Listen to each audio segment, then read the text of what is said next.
इस समाचार पत्र के अंश में मानसून के दौरान एयर कंडीशनर एसी के अत्यधिक उपयोग से होने वाले नुकसानों और उनसे बचने के उपायों के बारे में बताया गया है।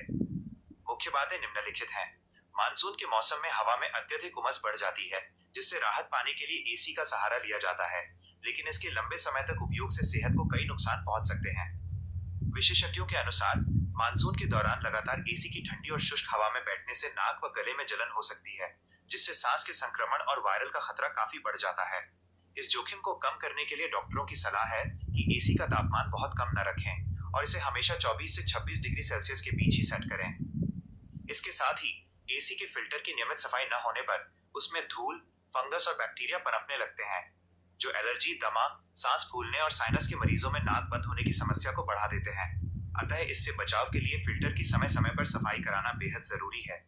लंबे समय तक पूरी तरह बंद कमरे में एसी चलाकर बैठने से ताजी हवा नहीं मिल पाती, जिसके कारण सिरदर्द, थकान और जोड़ों में अकड़न जैसी परेशानियां शुरू हो जाती हैं।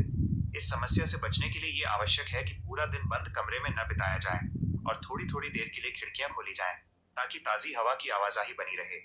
इसके अतिरिक्त एसी हवा की नमी को कम कर देता है, जिससे त्वचा, होंठ और आंखें ड्राई, शुष्क हो जाती हैं। इस शारीरिक रूखेपन से खुद को सुरक्षित रखने के लिए ये उपाय सुझाया गया है कि भले ही आपको प्यास न लगे, फिर भी दिन भर भरपूर पानी पीते रहें। इन सावधानियों के अलावा मानसून में अत्यधिक उमस से निपटने के लिए सामान्य कूलिंग मोड के बजाय एसी के ड्राई मोड या डिह्यूमिडिफायर मोड का उपयोग करना भी एक बेहतर विकल्प है, जो कमरे के तापमान को बहुत ज्यादा गिराए बिना नमी को सोख लेता है। साथ ही बारिश के मौसम में फंगस और मोल्ड से बचने के लिए यदि एसी में ऑटो क्लीन का फीचर हो तो उसका इस्तेमाल करें। बारिश में भीगने के बाद कभी भी गीले बदन या नम कपड़ों के साथ सीधे एसी वाले कमरे में प्रवेश न करें, क्योंकि तापमान में अचानक आने वाले इस बदलाव से सर्दी खांसी का खतरा बढ़ जाता है।